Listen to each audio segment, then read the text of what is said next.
Hey class, all right, we are almost done with theories. As I've said previously, super impressed with all of you. You guys have done a great job. You should all be proud of you for giving it your all. All right, so today's lecture, I'm going to cover cognitive behavioral therapy, and then give some examples of how to conceptualize the case through a CBT lens.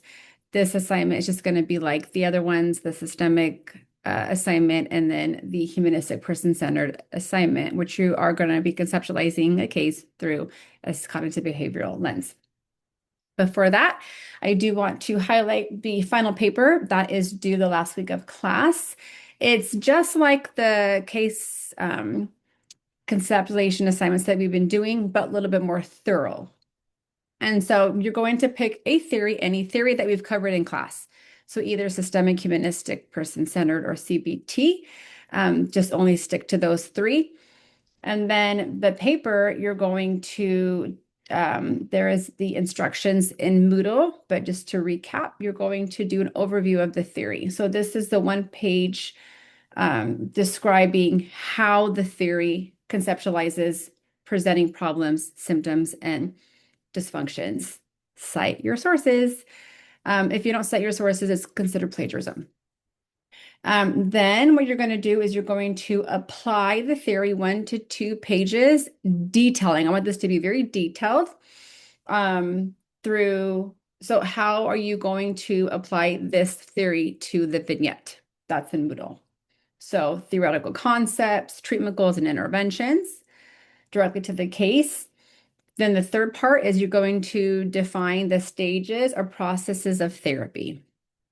If there is most theories have a beginning stage, a middle stage, and then a termination stage. So the termination stage is usually like, how do you know therapy is done?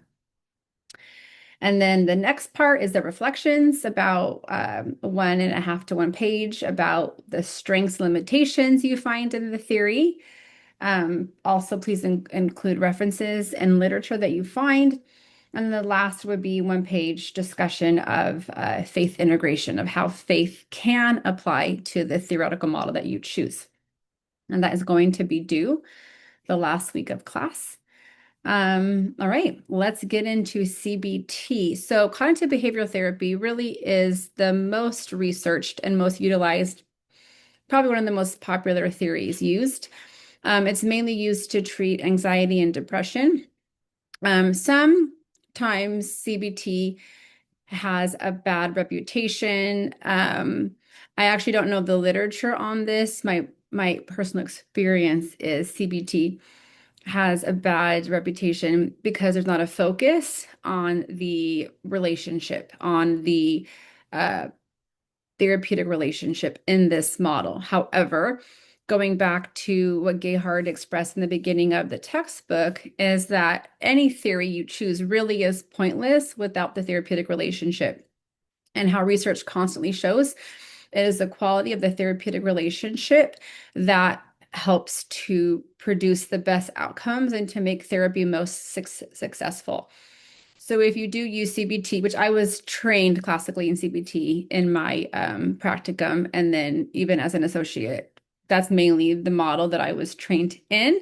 I always incorporated it with person-centered, a humanistic umbrella. So you never want to sacrifice the quality of the relationship. With CBT, you still want to use empathy, unconditional positive regard, accurate empathic understanding. Those core foundational skills should always be used with any theory that you choose, which is why we did the role play twice with those skills. And so it's just something to be mindful of. CBT, even though it is, I think, easier to digest and to understand, it still is important to have those basic clinical skills, the foundation clinical skills. All right, let me share my screen.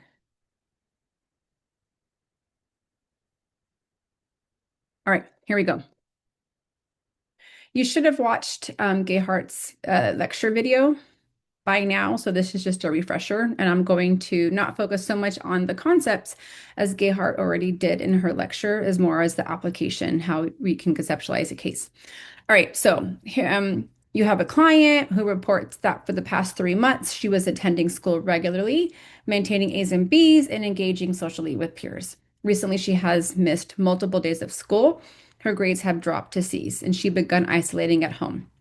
So what CBT does, one of the concepts is called a cognitive behavioral functional analysis, ABC, where you're wanting to identify the trigger, and then you want to identify the behavior or the response, and then the consequence of what happened as a result of the behavior. So a lot of times this is subconscious. Clients may not know what the trigger is. And so this is when you want to slow the process down and you want to ask open-ended questions. You still lead with curiosity to try to figure out what is the trigger. A lot of times the trigger is, like I mentioned, subconscious. And so this is where some therapists can get frustrated. The client's like, I don't know. Great, we don't know. But this is part of the process of therapy, is about increasing awareness and about exploring together what could potentially be the trigger. And so you ask open-ended questions. So for example, let's say we ask the client, so what happened 3 months ago? What do you think? Walk me through what happened 3 months ago. The client sits and they think, and do you remember what happened the night before, or if there's any stressful events that happen? So just for an example, let's say this client here, this is the trigger, had an argument between the parents the night before in an exam. So this is a trigger. The behavior is the client avoids school and stays home. The consequence is short-term relief from the anxiety, but increased academic stress, and then which reinforces the avoidance. Now, this would be an assessment tool. I will cover interventions later on in this lecture, but for now, we're just going through assessments. When I say assessments, this means how to conceptualize a problem or to bring understanding of what's happening. So this is what a CBT therapist would look for. They would look for triggers, they would look for the client's response, and then the consequence of the behavior. Another big one for CBT is schemas and core belief. Deep underlying beliefs about self, others, and the world. Now, core beliefs tend to be automatic. And it's really hard for clients to detach themselves from a core belief. A lot of times they think it's the reality, it's true, it becomes part of their identity. And so what a CBT therapist does is gently challenges the core beliefs. And I want to say it's super, super important that you don't challenge too soon. You still want to have a lot of empathy. You want to give the client a lot of unconditional positive regard, a lot of, that makes sense. I can see how you came up with that thought. It makes sense to me how this belief was formed. We want to make sure that the client knows we understand them through empathic understanding before we try to challenge it. The reason why, if we try to challenge a client's distortion or cognitive distortion too soon, the client can feel invalidated. And sometimes when a client feels misunderstood or invalidated, they become resistant or they increase their symptoms to get the therapist to understand. And so anytime I gently challenge a distortion or a negative belief, I want to make sure that the therapeutic relationship is strong and that the client knows I understand why there's this belief first formed.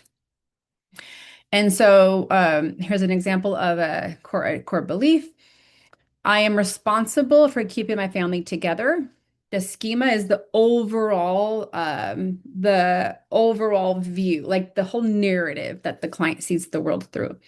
So a schema could be overly responsible. I must be responsible for everybody and thus sacrificing themselves.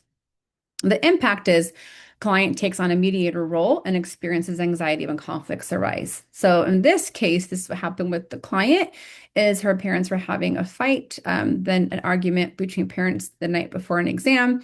Because the client feels like it is her role to be the mediator between her parents, she experiences anxiety when conflicts arise because she believes that she is responsible for keeping the family together. All right. What do you do with this? A lot of times when I ask a client their beliefs, their thoughts, they're going to say, I don't know. And that's a very common thing. And we don't want to plant a false truth. So we don't want to give them a thought and say, could you possibly think this? Or do you think this is it? We want to let the client lead and kind of sit with it for a second and say, so what was going on in your mind right before the conflict happened? Or asking them, what do you think your role is with your family? Or what is this? What did the conflict say about you or about others in the world?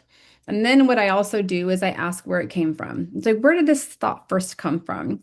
When did this belief first get formed? So I'm being curious about the belief. I want to understand the belief before I challenge it. It's very, very, very important in CBT work. Okay, so distorted cognitions. These are inaccurate thinking patterns, catastrophizing. If I fail this test, my life will be over. A lot of times we catastrophize things. This is where anxiety can come from. We have a fear of the future and the unknown. Parents sometimes do this when they see behaviors with their kiddos. They can catastrophize their kids' behavior. And if I don't get this under control, then my child's going to wind up homeless under the street selling meth.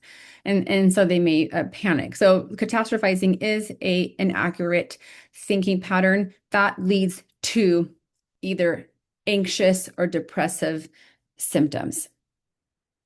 So the CBT model is really the thought impacts the behavior impacts, there's a consequence to the behavior.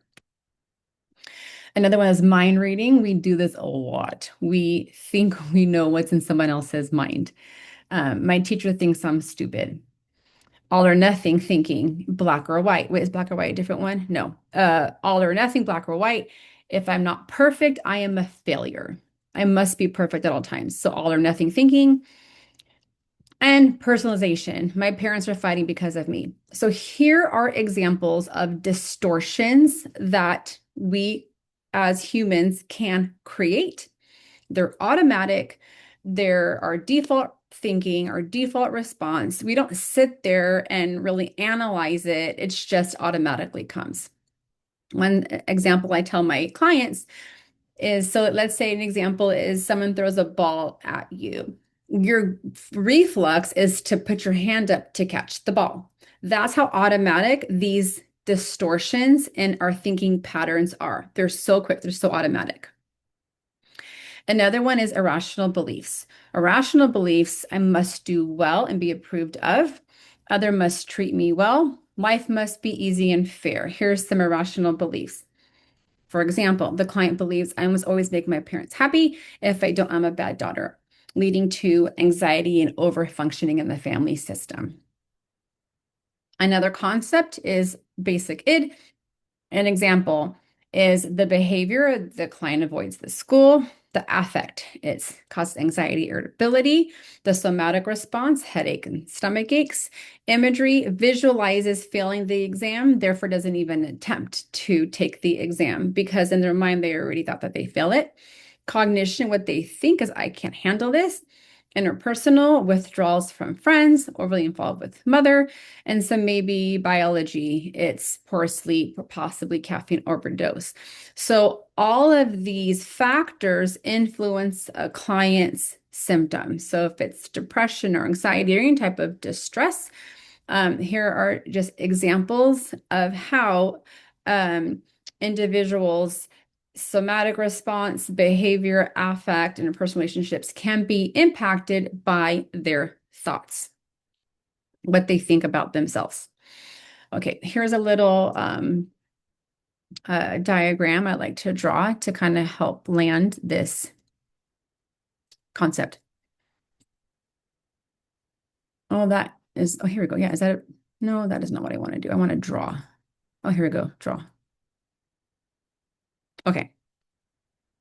So here's a person's brain. There's eyes, nose, hair. Okay. It's more like a chicken, but there we go. So I got my doctorate, guys, in psychology, not art.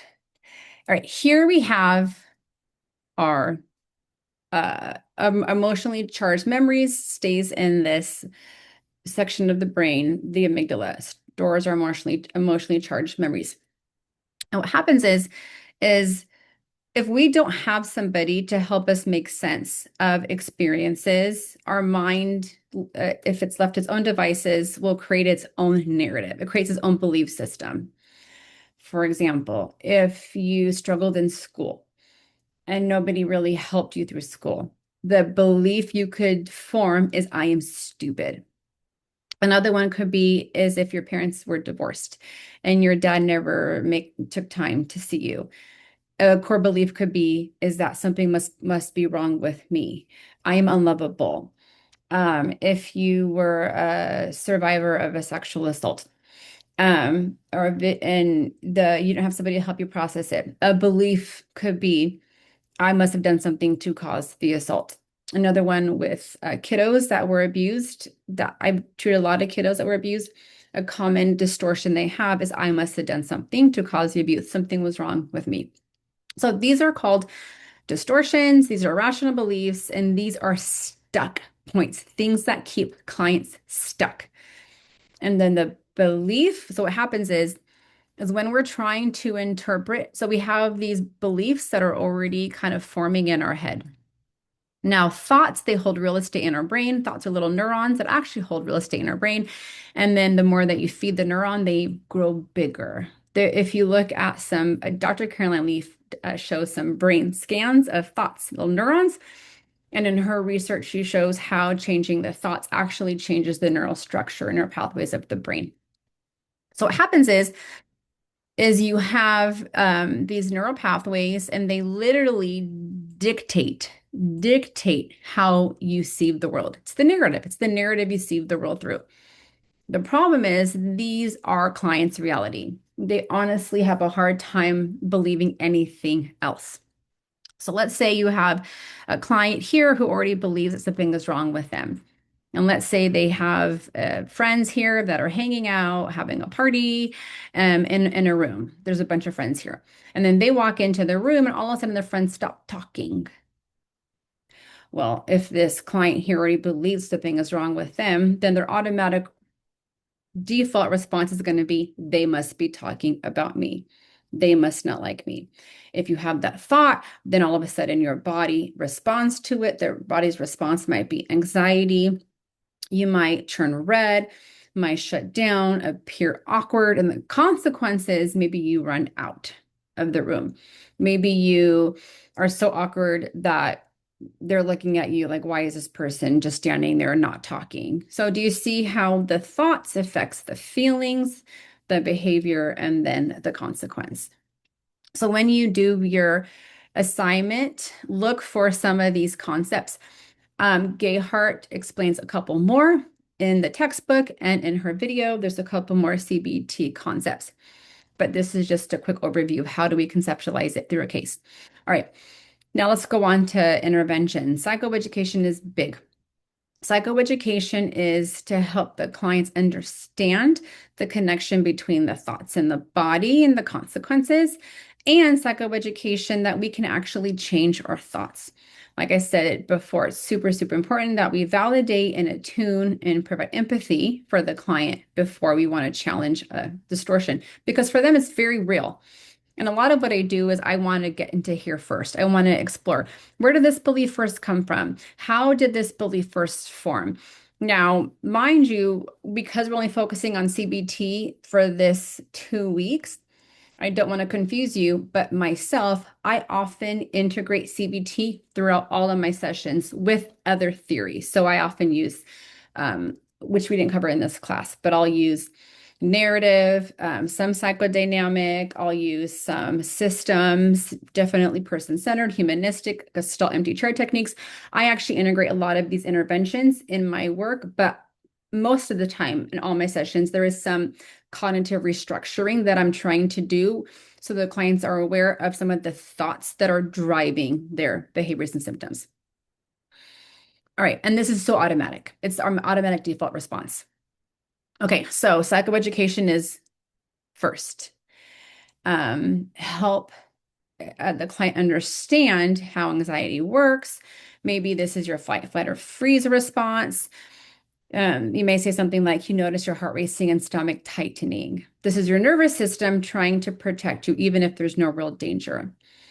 If clients can't automatically identify a distortion or a thought, they can definitely identify a feeling.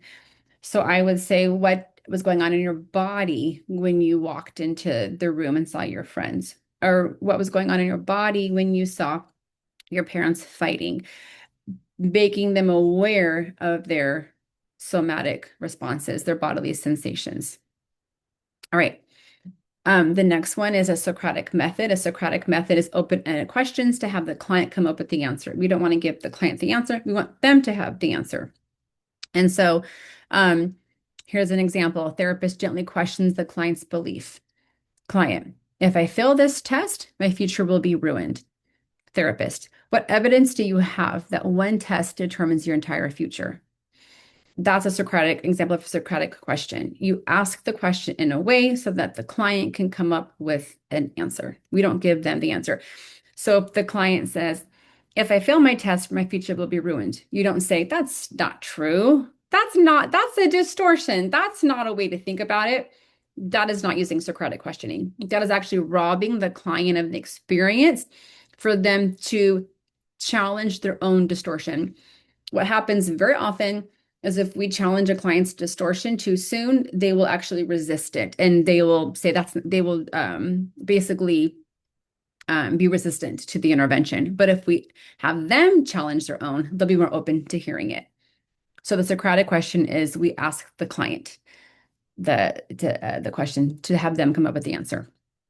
Okay, another one is a thought record. So a thought record is you basically have the client write down, and you can, I do believe there's thought records in Moodle. If not, you can just look up thought records on the internet. But basically you want to write down the situation that caused the distress.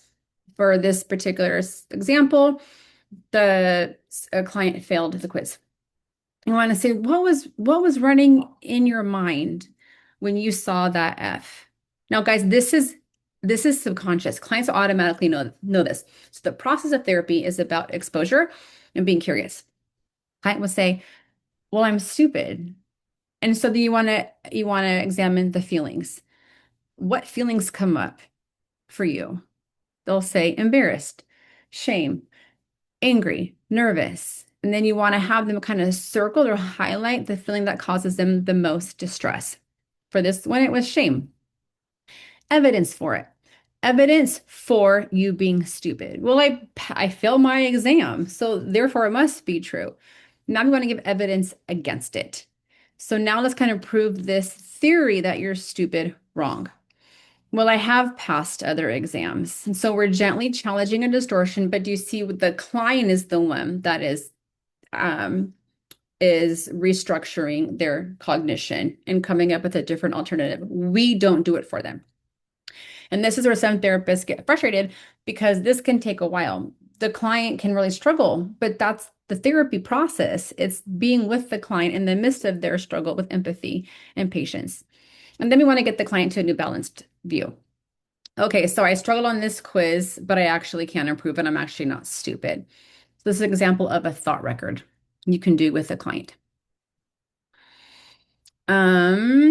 Let's see here. So disrupting the beliefs. So let's say the client says, I must always succeed, or I'm worthless.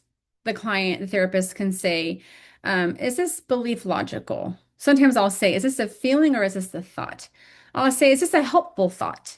What is this thought giving you? I'll also say, how is this thought harming you? What is a more rational belief? What is another way that we can think about this? So I'm helping to dispute the beliefs. We're basically putting the thoughts on trial, and we're trying to be an objective observer, really giving evidence for and against this thought. Another one is labeling cognitions. Client, everyone thinks I'm awkward. Therapist, that sounds like you're reading their minds. Let's slow down and look at the evidence for this. Another one is problem solving and coping skills training. Example, client is overwhelmed with school. Therapist helps break it down, identify the problem.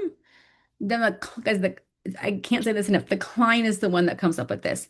What we do for a client, what they should do for themselves, we enable them and teach them that they're incompetent. So the therapist has to resist the urge to be the hero and to give them the answer. We really want the clients to build that internal resource that they have the ability to think of a different alternative and to challenge their own distortions. This is where the new neurons start to take place and restructure their brain. So let's brainstorm some solutions. What's helped you in the past? What do you think can help you? Choose one, create a study schedule, and then practice coping skills. So let's come up with some coping skills that will help you before you take your test. Now, what happens is if we give a client an intervention and then we come up with it, and then the next week they're like, I tried everything, it didn't work. That's why it's important for the client to come up with an intervention, because if a client comes up with it, they're more likely to do it. Now, if a client's like, I got nothing, like I have no idea what to do, you could provide them only research-based and evidence interventions that have helped, like deep breathing before studying, but give the client the option to practice a couple of them. Let's just practice a couple of them and see if it works. Another one is changing self-talk. So the client shifts from I can't handle this to a reframe is this is stressful, but I've handled things before. So practice before anxiety provoking situations such as exams or conflict. So you're really getting them to slow down, to increase awareness to their thoughts, and then slowly teaching them ways to identify their thoughts and challenging their thoughts, restructure their thoughts so they have a new narrative that they see the world through. But guys, this takes a while. I tell clients, let's say I have a client that's 25 years old. You have 25 years to form this belief system. It's not going to change overnight. It's going to take a while to learn a new skill. Just like let's say, I often use metaphors with clients so that they can relate to their own life. So you have a client that plays a piano or instrument or a sport. I'll say, when did you first learn to play this instrument? When I was 5. How good were you? Oh, it's awful. On a scale of 1 to 10, I was a 2. How'd you get better? Practice, repetition. That's the same way with learning a new skill to identify new thoughts and challenge them. Practice, repetition, practice, repetition. And so if the clients don't get it right away, that's okay. That's normal. This is a process of restructuring their brain. Okay, the cost benefits analysis is, let's say the client avoids social situations. The benefits, short term, less anxiety, short term. Long term cost, loneliness, missed relationships. Help see avoidance is actually reinforcing the problem. That's an example of the cost benefit analysis. So what is this coping skill? How is it serving you, and actually how is it harming you? Another one is classic conditioning. It is example is relaxation training. You're basically getting your body to do something different than what it wants to do. So if the client is, let's say, client pairs deep breathing with calming music daily, so the body begins to associate relaxation with the cue. Over time, music alone triggers calm response. This is also the Pavlov's dog theory, where the theory is where the Pablo, he would ring a bell and give a dog a steak. And so the dog associated the bell with the steak coming. Soon later, anytime a bell rang, the dog would salivate because the dog associated the bell with the steak. So that's kind of the same thing for classic conditioning, is you are teaching the brain, the body, to do something with an external source. So for here, it's the calm music and then the relaxation. Operant conditioning reinforcement. The client earns a reward after completing homework or attendance school. Parent reinforces positive behavior with praise or privileges. This is an example of operant conditioning. Positive reinforcement. If the client receives positive reinforcement for the desired behaviors, then the CBT model is in the behaviors change. And then systematic desensitization. This helps you do this in session. So let's say client with test anxiety. In session, you think about the test, and then you, in the moment, teach the client how to relax. So it's relaxation techniques, mindfulness techniques, relaxation techniques, coping skills. So part of the work in therapy is the gradual exposure. You're desensitizing the client to a stressor. Let's say if there's like a car, they're afraid of driving. So first you think about the car, you visualize the car in session, you are gradually exposing the client to the stressor while you're giving them coping skills, relaxation techniques. Another one is, let's say, going back to the test taking anxiety, think about the test, practice relaxation, clients sit in the classroom, practice the relaxation, and then take practice success. Relaxation, gradual exposure reduces anxiety. Okay. So there is CBT for your case conceptualization assignment. Let's see, this is going to be posted on the 20th. I will not have a live Zoom on the last week of class unless you guys want one, because we're not, this Zoom live Zoom was optional. But if you guys want another Zoom on the week of the 8th, just email me, let me know, and I can always do another live Zoom. Just any questions, last minute thoughts. And I am teaching the crisis class, which is coming up soon. As always, guys, any questions, just go ahead and email me. Take care.